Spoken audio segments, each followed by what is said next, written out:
Hi there. Hello there, Dr. Saad. How are you, sir?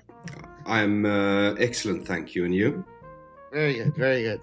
Nice to see you again. The same. I hope I will be more comfortable this time. I'm much more comfortable being the interviewer than the interviewee. Perfect. I hope is my voice coming out okay? Yes, it is. You sound a bit coarse, but I suspect you have been yelling at your students for the last 2 weeks. No, I've had a very, very bad bronchitis, and which I think turned into laryngitis. So my voice is actually now much better. 2-3 days ago, you could almost get nothing out of my throat. All right. Well, I hope you a speedy recovery back to full health then. Thank you so much. If I need to cough, what I'll try to do is just kind of go like this. Is that okay? Sure. Okay, let's hope that the adrenaline stops the coughing. So gesund.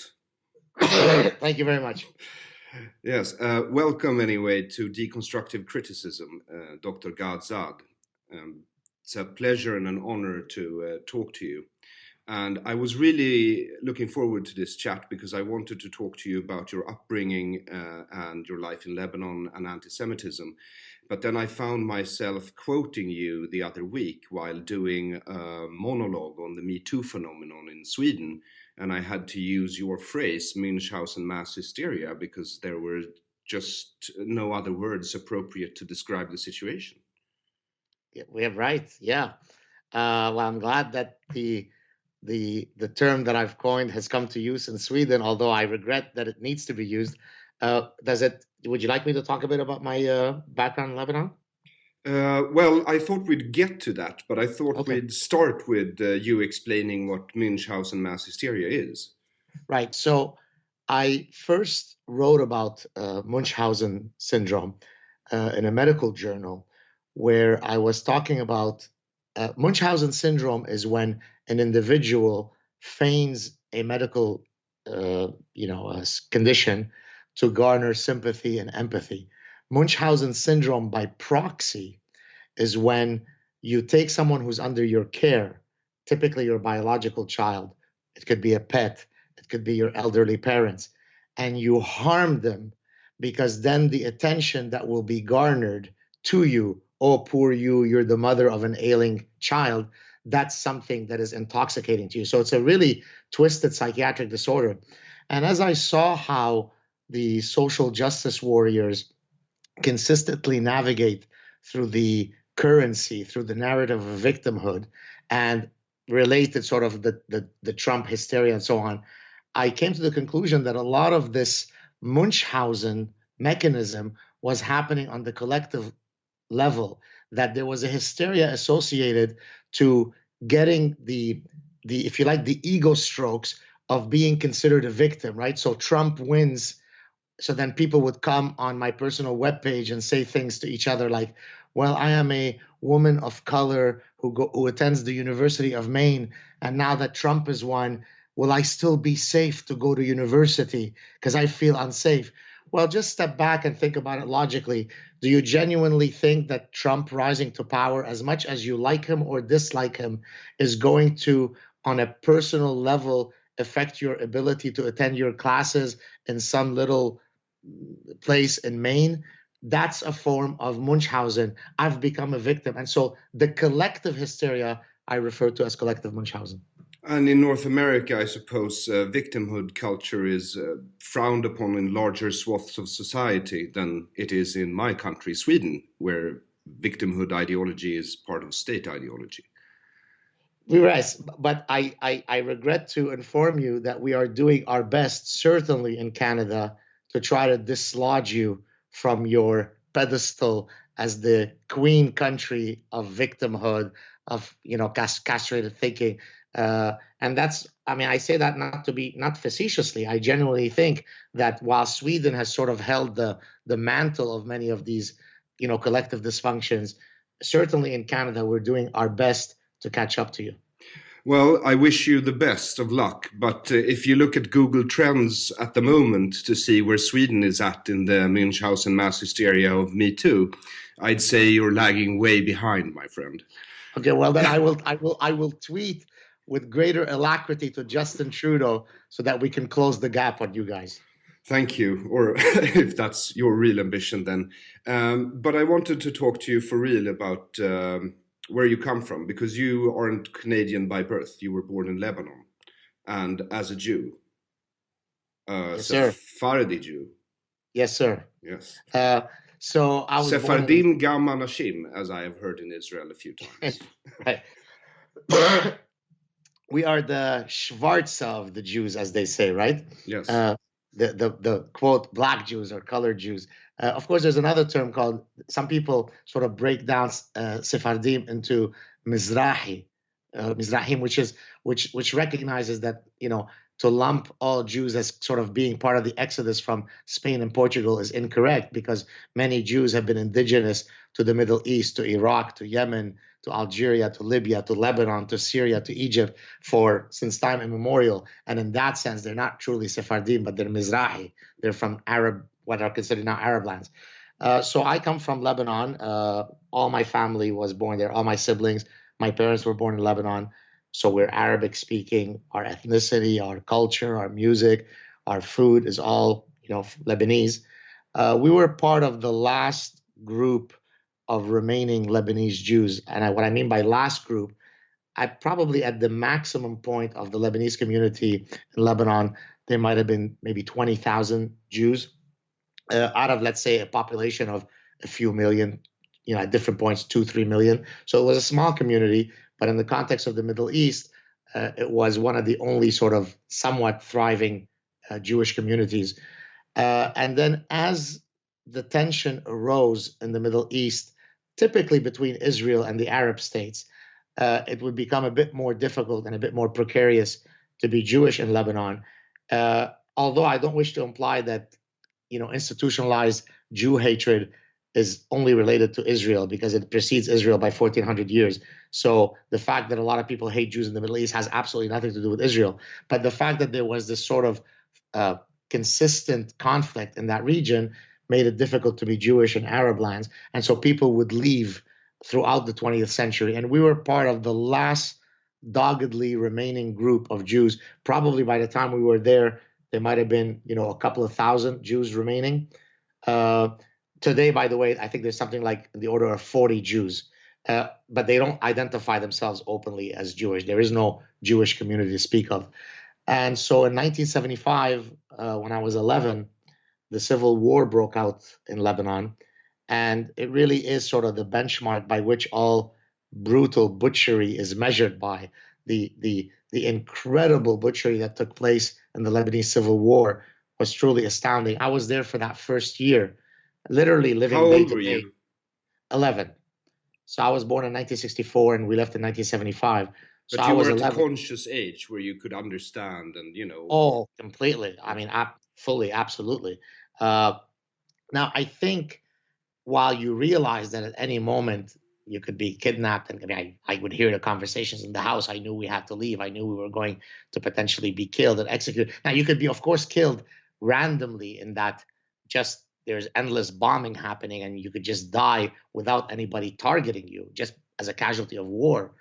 For example, snipers were very big in Lebanon. You would walk in certain places because you knew that you were less likely to have your head blown off by snipers that were in this building or that building. That's the reality we lived in. So there was this kind of death, but there was the specific danger of you being Jewish at that point. So it was dangerous for everybody, but extra dangerous if you were a Jew. Of course, because what ended up happening in Lebanon, so there were many ways by which you were targeted because of your religion, and not only Jews, but of course, it's the worst for the Jews. So in Lebanon, there is something called an internal ID card. In Arabic, it's hawiyah. It's like, imagine having a passport when you travel abroad, but it's a card that you carry so that if the police stops you, they say, give me your papers, show me your papers. On that card is written your religion, because everything in the Middle East is viewed through the prism of the tribal nature of which religion you belong to. Well, maybe we should clarify that to sure. To my listeners, at least, that you are Jewish, but you are not religious. I'm not in the least bit religious. I'm very Jewish in that I identify as belonging to a group of people that have a shared history, a shared culture, a shared religious heritage, even though I might not believe in the detailed religious narrative. So in that sense, I belong to Team A, in the same way that if I love Manchester City, I hate the guys from Manchester United because I'm affiliated to one group and not the other. Not to imply that I hate anybody, but my affiliation is a very earthly one. It's one based on a shared history. So in that sense, I'm very Jewish. I'm not in the least bit Jewish when it comes to my religious practice, which I suspect, or actually I could confirm, is the case for probably almost every single famous Jew that you could ever consider. They would all be consider themselves to be very Jewish, but not the least bit religious. And so, one of the ways by which people were killed early in the civil war when it broke out is that the various militias in Lebanon, and there were endless of them, that were broken typically down by whether they were Muslim or Christian, right? The Jews were sort of just incidental few of them that we just had to find a way to kill at some point. But it really was between the Christians and the Muslims. Well, they would set up random roadblocks. Now, if you're coming in the car and a Muslim militia group stops you and you were a Maronite, you were a Catholic, it wasn't going to end up well for you. So they would execute 300 here, then the other guys would retaliate by going into a village, killing 800 there. And so a lot of the early killings in the Civil War was just endless purging of people based on, a religious identity.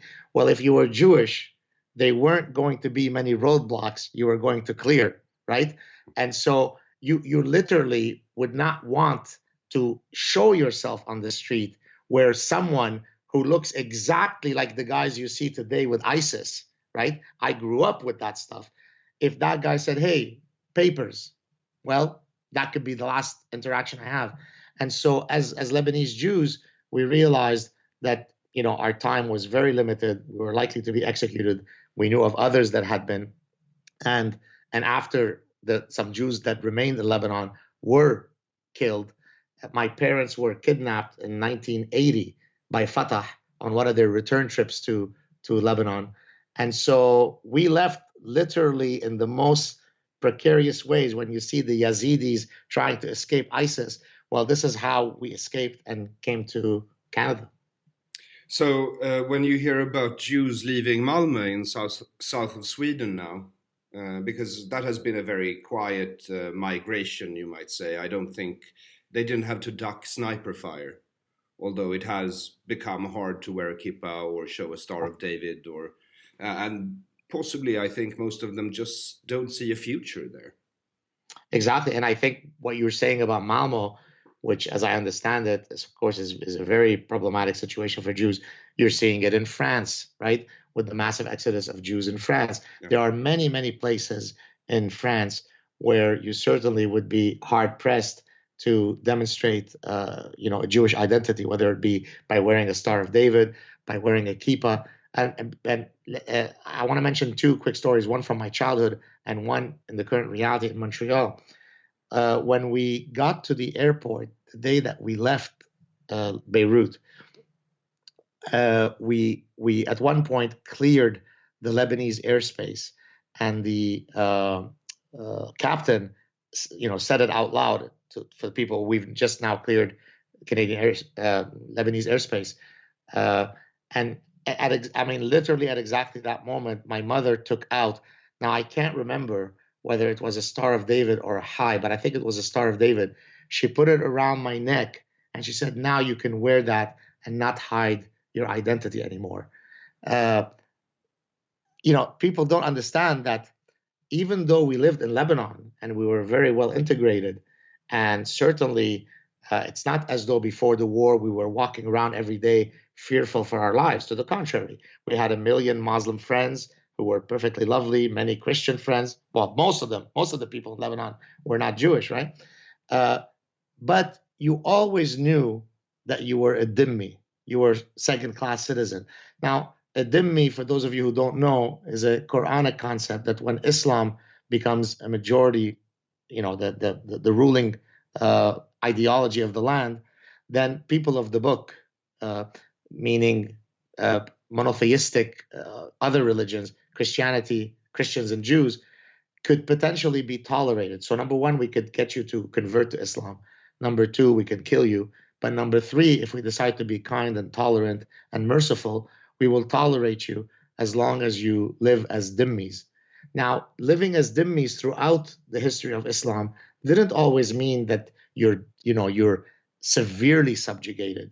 Dhimmitude takes shape in many different forms depending on the ecosystem. So in the case of Lebanon, your dhimmi status was not that some Muslim overlord rang on your door and said, give me the jizya, give me the protection tax. But you knew, don't advertise yourself too much. Don't make too much thing.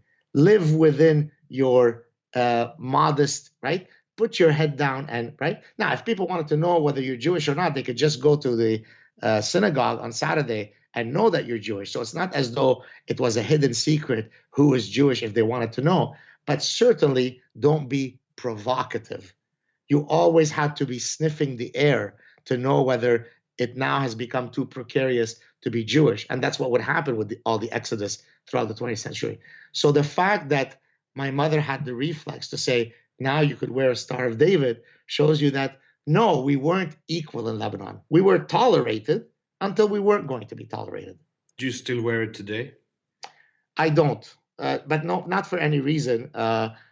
Just I'm not exactly sure. Maybe I lost my interest in wearing jewelry. Who knows?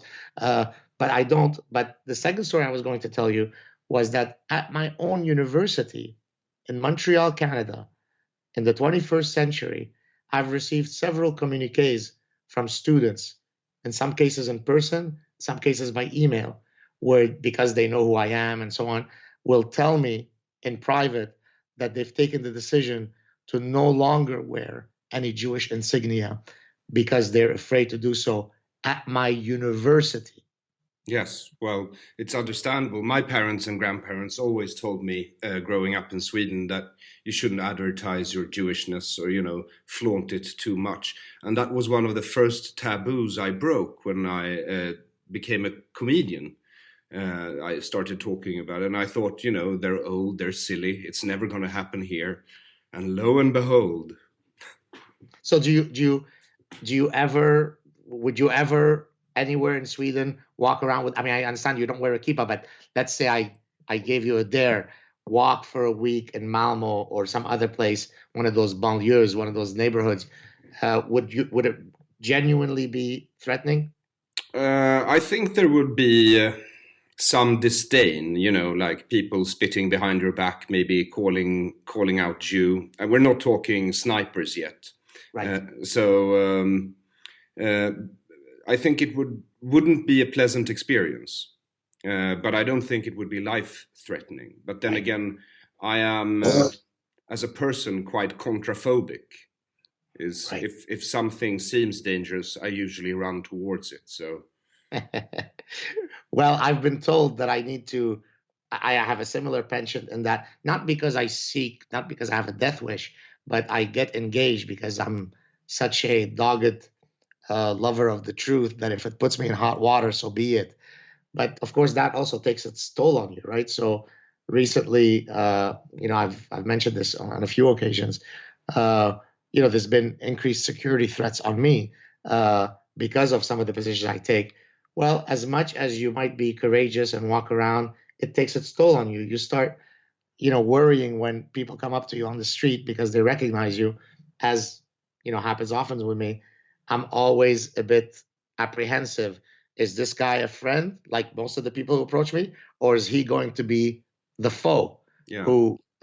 And the fact that I even have that calculus is really not a good thing in the 21st century in Montreal, Canada.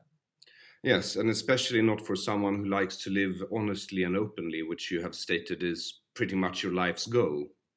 Exactly right. Yes. So I wanted to go back to Lebanon, Sure. because anti-Semitism in Lebanon, first you had the anti-Semitism that comes from Islam, I guess you could call it, right?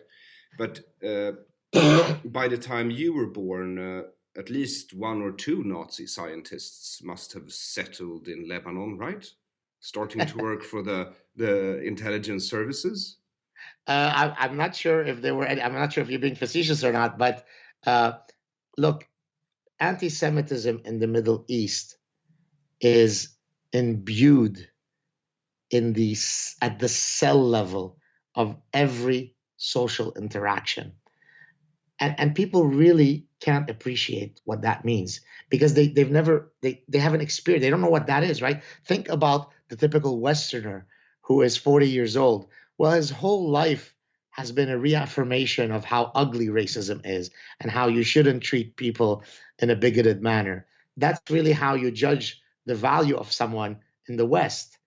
Well, imagine now if you live in a society where it is perfectly acceptable to openly and fully exhibit such hatred. Now, again, this doesn't mean that on a day to day basis, everywhere I turned around, there was massive Jew hatred. But you could open and see a soap opera where they're doing the Jewish libel of the matzah ball. I don't know if your viewers know this. Is it worth me explaining it a bit? I think you should explain it, yes, because there's been quite a controversy here a few years ago that actually came about because they haven't heard about this before. So please explain. Right. So the idea basically is that when you're making, the matzah, the various matzah, you use the blood of non-Jews, typically children, which you woo as the devious hook-nosed Jew, to then cut his throat and take the blood from the child to make the matzah. It's at that level of lunacy, right? If it's sunny today in Lebanon and too hot, fucking Jews. If it's colder today, piece of shit Jews. If I'm having sexual problems with my wife, must be probably the Jews that are putting something to cause my impotence in the water. There are literally, you could go on a website on the internet where it lists you the conspiracies of Jewish animals. Now, what do I mean by that? There is an attack of sharks in Sharm el-Sheikh in Egypt, in a tourist area on the Red Sea. The Egyptian propaganda starts saying that these sharks were trained by the Jews to harm the tourism industry in Egypt. And there are similar stories about evil, diabolical Jewish falcons, Jewish rats, So the lunacy is everywhere, right? Politicians will openly state it. The taxi driver will openly state it. That you don't have to engage in filtering, because it is perfectly acceptable to. As a matter of fact, the way you insult someone is you Jew, right? As a matter of fact, when each of those dictators in the Middle East, Gaddafi, Mubarak, as they would fall, or as the revolt would rise against them, they would typically be called Jews. They would typically put stars of David. It's the worst insult you could give. Now, and that's the reason a lot of people think Hitler was Jewish, or and there were rumors about Ahmadinejad being Jewish, right? Exactly. Yeah. So it is a level of psychotic, genocidal hatred like you've never seen before. And by the way, it's not only the Muslims who are potentially vile anti-Semites in the Middle East. The Christians can be just as bad. Now, there could be different reasons for that. One of the possible reasons is that, at least I'm offering, is that when you are yourself a minority, then what better way to demonstrate to the ruling majority that you're their friend? So if my Muslim overlord says, those fucking Jews, as a Christian, am I going to say, how dare you? The Jews are lovely. Look at how much they've brought to science and art and philosophy. Or am I going to say, oh, I hear you, buddy. Fucking Jews, you're right. They're controlling the weather. So it comes at you from a million, directions. I'll give you one one tragic but poignant example. And several of these, by the way, I hope to discuss them in my next forthcoming book. At one point when I don't remember if I was maybe 8, maybe 9. So, maybe a year or two before the war broke out, I was in class. I went to a non-Jewish school to the dismay of my father, who could not believe that my mother would be open to sending me to sort of a pluralistic school. And one day the teacher asked the pupils, what would you like to be when you grow up? And she went around the room and polled each person. And teacher, when I grow up, I'd like to be a soccer player. I want to be a policeman. I want to be a nurse. And so one kid got up and said, well, when I grow up, I want to be a Jew killer. And the class clapped and raucous laughter and clapping, right? By the way, I have photos of, when you stand in a class picture, and I could point you exactly to that guy because that kid's image is seared in my head. Because here I was, an 8 or 9-year-old boy, looking at a friend with whom I've played in the schoolyard, who just openly, without any sense of shame, said that when he grows up, he wishes to kill me. And the response wasn't one of disgust and shock. It was, at best, they didn't care or they clapped. It's a small example, but an example of what it is to grow up as a Jew in the Middle East. Have you ever thought about what the difference is between racism and anti-Semitism? Because when I'm on stage, I have a joke where I say, well, racism is when you hate people from lower races, and anti-Semitism is when you hate people from superior races, and then hopefully they laugh. But I think personally that there is a kernel of truth in that, because and that's why they laugh, because anti-Semitism is a bit different from other forms of racism, isn't it? So I won't speak necessarily about the inferior versus superior thing, but here's what I'll say that might speak to what you're getting at. I think within a lot of people ask, well, where does Islamic Jew hatred come from? Well, at its basis, I mean, literally at day one, it comes from the Jews being the ones who were most resistant to Muhammad's message. So if I tell you I am the final prophet, and there is one group that repeatedly says, well, thanks, Muhammad, but no thanks, we're good. Then at one point, it doesn't take a sophisticated clinical psychologist to understand why my ire and hatred is going to turn to the group who is systematically rejecting me. So that's, and as a matter of fact, on his deathbed, he says, rid Arabia of the Jews. So it doesn't take such a deep psychological analysis to get this. So why do we Jews always turn down the upgrades? Right. I could go off on that angle, but I'm guessing you're joking.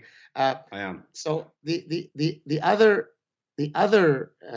element of why I think the Jew hatred comes from, at least in the Middle East, is imagine if you are consistently told as part of your religious narrative that you are the true believer. I'm talking now about an Islamic doctrine. And now you have a very small group of folks who in your holy texts are the lowest of the lows, are the scum of the scum, are the descendants of apes and pigs. And all the stuff, you could go spend 5 seconds on Google and confirm whether it's true or not. And no, you can't tell me I misunderstand it because I don't speak Arabic. Arabic is my mother tongue. So all the bullshit of trying to talk away what's in those texts could certainly not work on me, right? So it is there. It's everywhere. It's in the Hadith. It's in the Quran. It is the word of Allah that we are. It's the word of Allah. So now you're telling me that we are the profoundly superior folks, and these scum, these animals called Jews, are the worst vile creatures, the enemies of Allah, and yet every day I face a consistent incongruity between what my book teaches me and the fact that these bastards are so successful. Yes. How is it that, but I mean, they're vile, they're useless. Then that demonstrates how diabolical they are. How else could you explain that the word of Allah is telling me that these are lowly pigs, descendants of pigs and monkeys, and yet I turn around and this little piece of land called Israel is able to withstand the hostility from endless armies?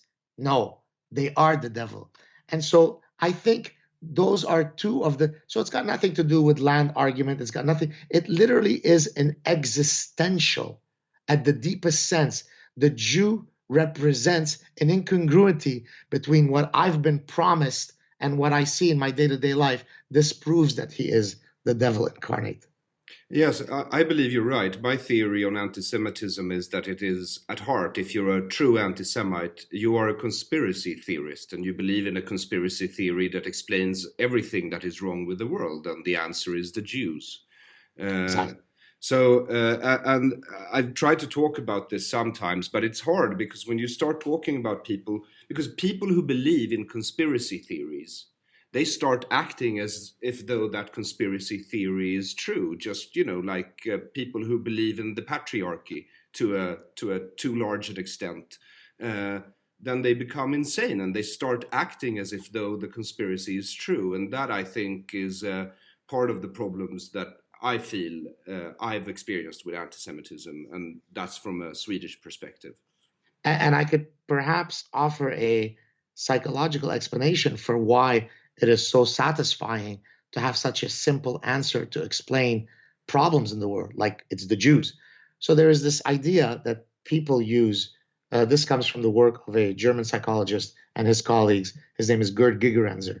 He talks about fast and frugal heuristics, right? Yes. The idea is that human minds have evolved this capacity to engage in quick computational calculus, right? So I can catch a ball instead of counting differential equations. I can just move my body in three-dimensional space and adjust my eye angle to the ball, right? Exactly.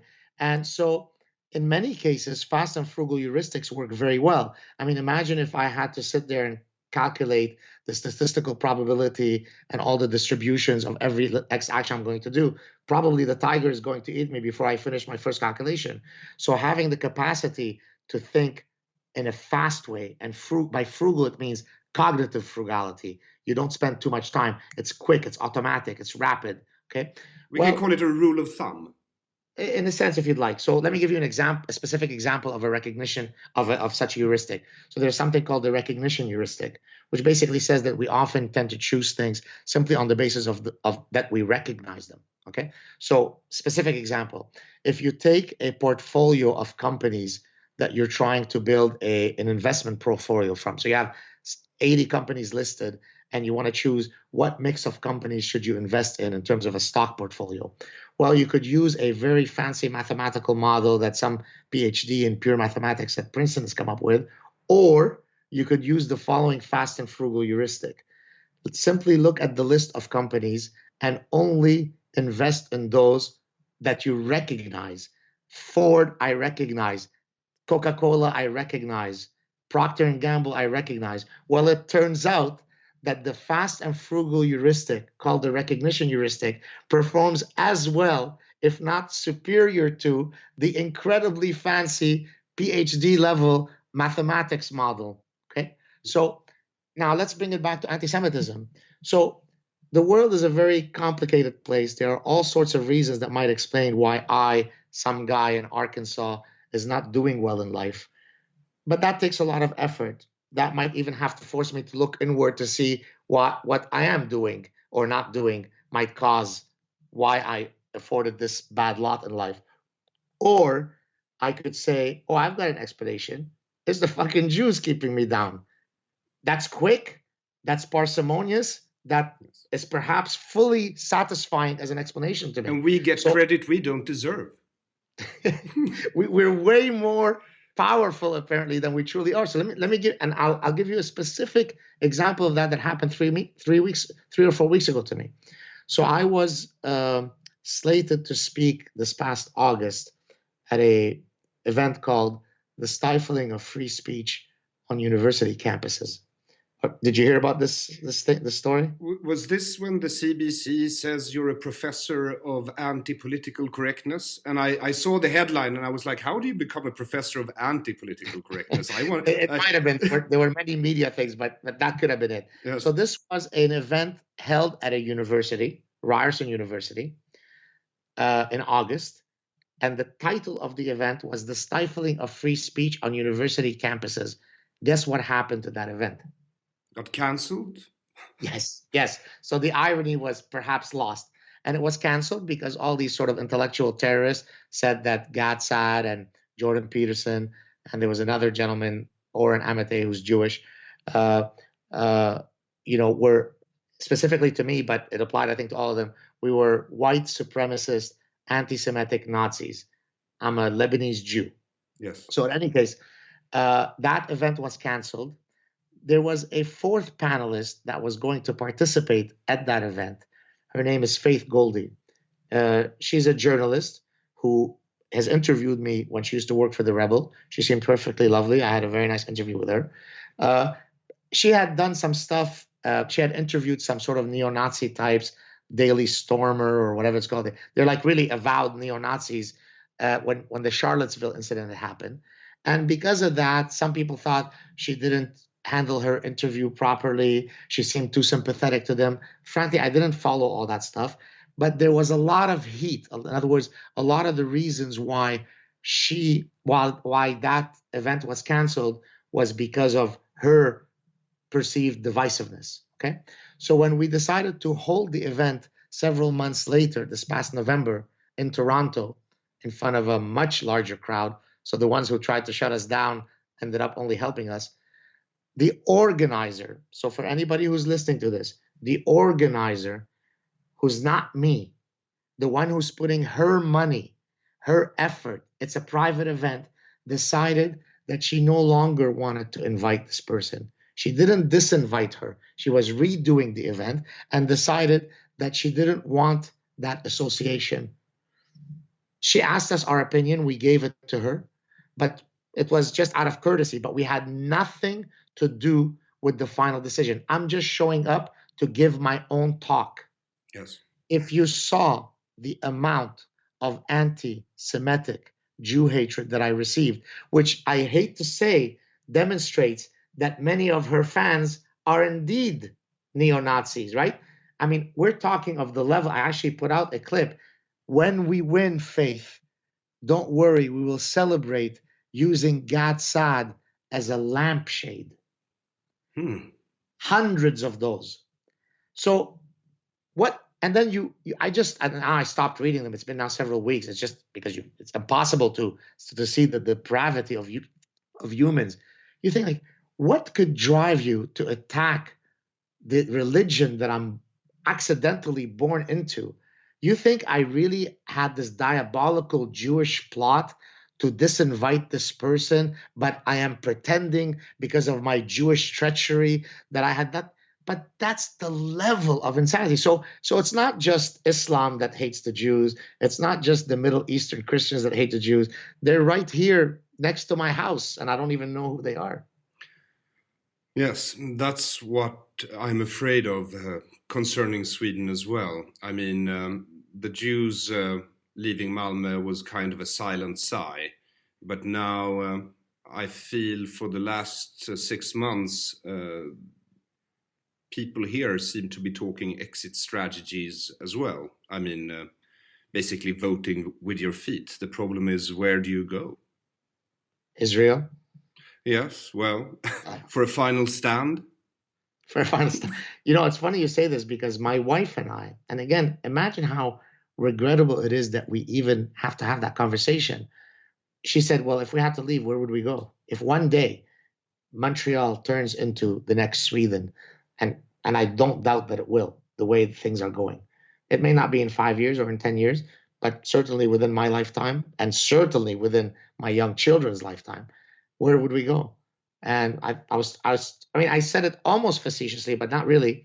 Argentina, Mexico, Japan, because those cultures, they still have if you like, the desire to fight for their cultures, right? Yes. What's happened generally in the West is that to be a progressive Westerner is to self-flagellate about how useless you are and how noble the immigrant who is coming to alter your society is. And to say, I don't want your regressive values. Welcome in if you wish to share in our progressive values, true progressive, true liberalism, not the bullshit stuff, then come in. But I have a right to say, I don't want female genital mutilation. I don't want institutionalized Jew hatred, homophobia. I don't want those things in my culture. Well, that's racist to say that. I suspect that a few societies today, Russians, Chinese, Japanese, maybe some strongly Catholic countries, might be the last refuge for Jews. Ironically, isn't it? Ironic. Yeah. Yeah.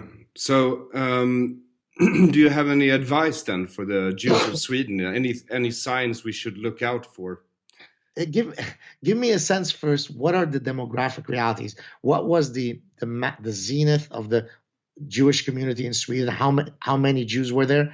And say, give me the decrease over the last 10 years to get a sense of how severe the problem is. It's very hard to say because it was an extremely small community even before the war. Sweden was one of the most homogeneous countries in the world. I mean, people rarely talk about why Sweden has become such an efficient and well-organized society, but the key component was race. Everyone looked the same and had basically the same name. So taking everybody's money as taxes and redistributing the wealth wasn't that hard. It was a family, right? Right. And the Swedish Jewish community was very, very small and very silent. And then, they took in, among other people, my grandparents after the Second World War. And then the Jewish community... What? From where? From Poland, Germany, and the Pale, basically Ukraine, Belarus, that swath of land between the Baltic and the Black Sea. And then the Jewish community grew here for quite some time, I think. And the emigration has started in the last 10 years, maybe. Because, after the fall of the Berlin Wall, there came a lot of Russian Jews here as well and joined, the congregation. And there was another wave of Polish Jews in '68 when they were kicked out of Poland, the last remaining Jews. A lot of them came here as well. And then now Malmö, some of them are moving here to Stockholm. Some of them are trying to get into the States or Canada, but, a lot of them are going to Israel. Let me ask you the following next figure, and maybe you can't give it a precise estimate, but you could give a ballpark figure. What's the ratio of Muslims to Jews in Sweden right now? I think there's between 12 and 16,000 Jews in Sweden, and maybe 500,000, 600,000 Muslims. You've answered my question, son. All right. It's a game of demographics. In other words, look, I give the following analogy. And again, I hate to have to preface this, but let me say it for the idiots who might be watching your show. This is not an attack on individual Muslims.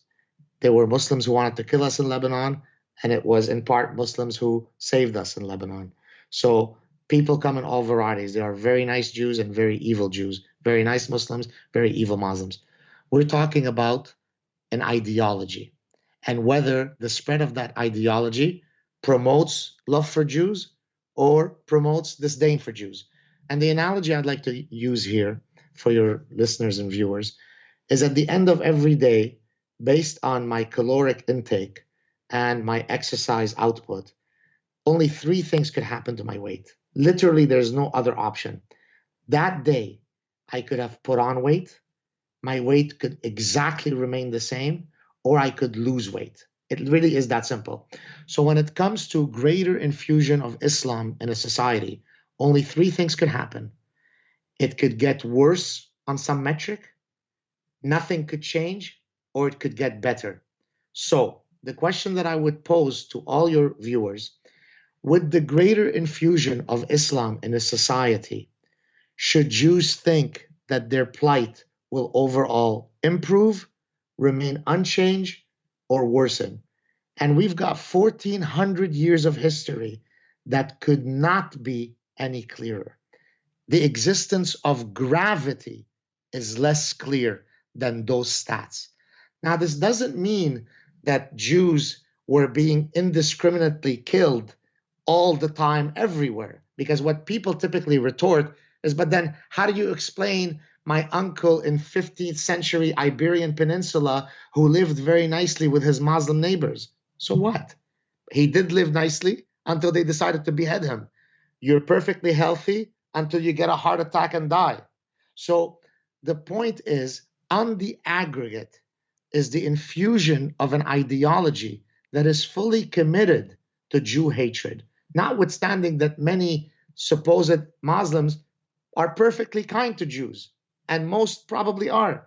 But does greater Islam in Sweden result in better lot for Jews? No. So it's a matter of time. In 10 years, it's going to get worse. In 50 years, it's going to get worse. In 100 years, all Jews will have magically disappeared of Sweden. Well done, the Godfather. That's positive news. Thank you for sharing them. I think I'll stick around for a few more years just to see what happens, actually. And also, you know, as a political satirist, Sweden is becoming very interesting. Right. So Yes. are you now? I think last time when we spoke on my show, we talked a bit about Sweden. Are there any hints of people waking up to some of these realities, or are we doubling down on the lunacy and the irrational train is going full throttle? I think both might be true at the same time. I think a lot of people are waking up but not speaking up. And then the people who are in charge now, who ascribe to, you know, post-colonialism, intersectionality, gender science, which is what we call it here, they are losing their shit, man. It's fat bucking nuts. I have no other ways of describing it. The media is in a Me Too psychotic uproar. So are the politicians, the actresses, the singers, everyone. I think because I read up on mass hysterias after, you know, quoting you, and you know, usually they come about because of a shared sense of loss of control. Right. And in this case, it's quite obvious. I mean, a lot of the problems that Sweden will be facing for the coming 3 decades, not only don't they have any answer to these problems, their ideologies don't admit that these things are problems at all. Simply incredible.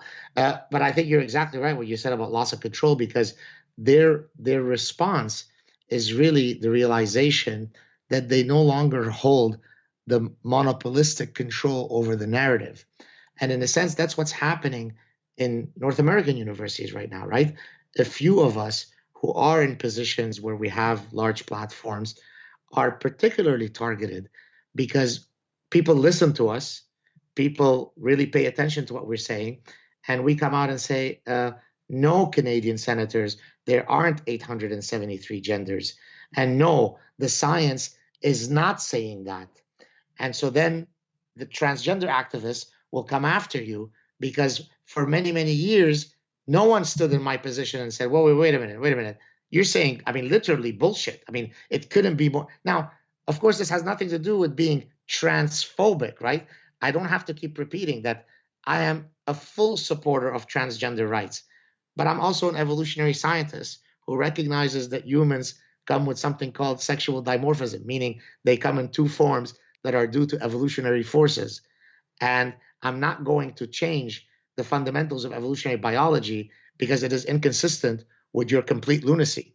So I think what needs to happen is, instead of us, because you said earlier, many people are awake, but few are speaking. What needs to happen for the ship to turn around, to give your listeners some optimism, is all it takes is for people to rise up and speak. Because the reality is, I may receive 1% of really nasty messages, but there are 99% of people who support what I say. But out of those 99%, very few speak. For example, professors, many of them will write to me and say, my God, I've become addicted to listening to you, to reading your stuff. You give me my only link to sanity as I go into my insane job at the university.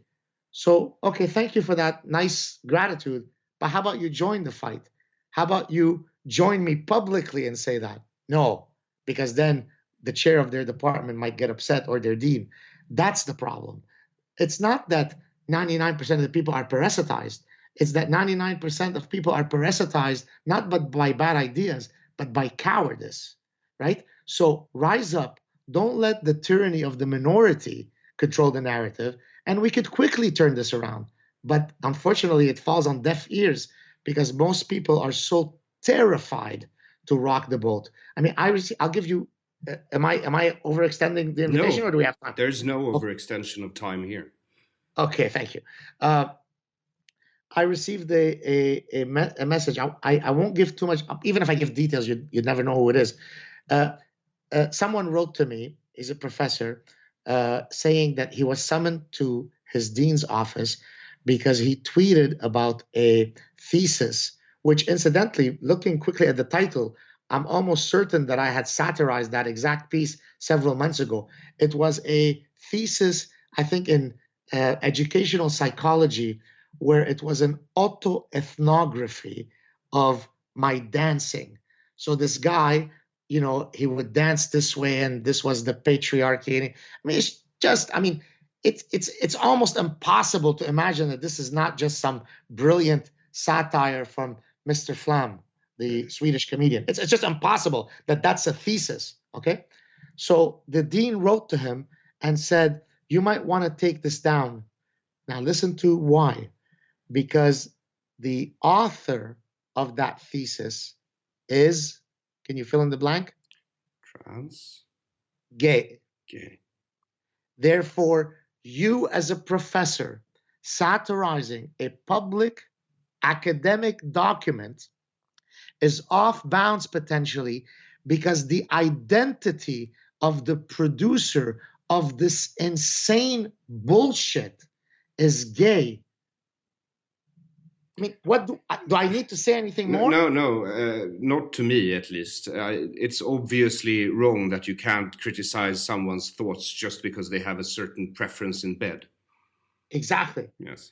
But yet that dean felt sufficiently comfortable, sufficiently compelled that he may be on the right side of the issue, that he made that request. And so the gentleman wrote to me and a few others and said, well, what should I do? Please help me. And I received endless of these, which, by the way, takes a tremendous emotional strain on you, because you sort of become the knight trying to protect everybody everywhere, and that becomes very exhausting. I answered very, very quickly. I said, you know, I feel for you. Bon courage, good luck. Make sure that at the very least your meeting is taped, right? Because whether you tell them that you're taping it, or I don't know if it's legal or not, but if you do it duplicitly, if you'd like, make sure that you have a record of it.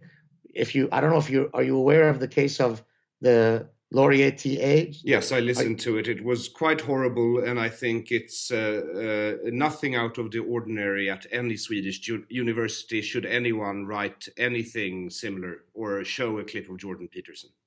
Exactly. Or me, for that matter. Oh, okay. So you're in that camp. Wow. Yes. Incidentally, apparently, I spoke recently to Aron Adamson, who is apparently the Swedish professor Jordan Peterson of Sweden. Do you know who he is? Yes, I've come across him now, and I've actually bought his book, but I haven't had time to read it yet. He's a modernist social democrat of the old sort, I suppose. Right. Yes. Well, he came on my show, and I think you'd really enjoy it. You should take a listen. But anyways, what made the case of this young woman, Lindsay Shepherd, so poignant was that she had the smoking gun, right? Yes. So that when people would come right to me and say, "Oh, come on, but aren't you exaggerating the plight of what goes on here? Isn't it just a few folks and you blowing it?" Which, of course, it's not true. It is a serious problem. Now, when you listen to Lindsay Shepherd, you could no longer say that it's just hyperbolic embellishing, because you're hearing it. You're hearing what seems otherwise impossible to believe. And so all I told them is, do not go to that meeting if you don't have a record of everything that's said. So we'll see what happens. I'm sure it's going to become probably a big case. We'll see. Yeah, I hope you're right. And you're absolutely right about the taping. I tell people to screen dump everything in case they need proof at a later point in time. And I want to thank you so much for coming on the Deconstructive Criticism and having a talk with me again, Dr. My Saad. pleasure. Anytime. Yes, and Git Shabbos. You too. Thank you so much. Take care. Bye-bye. Ciao.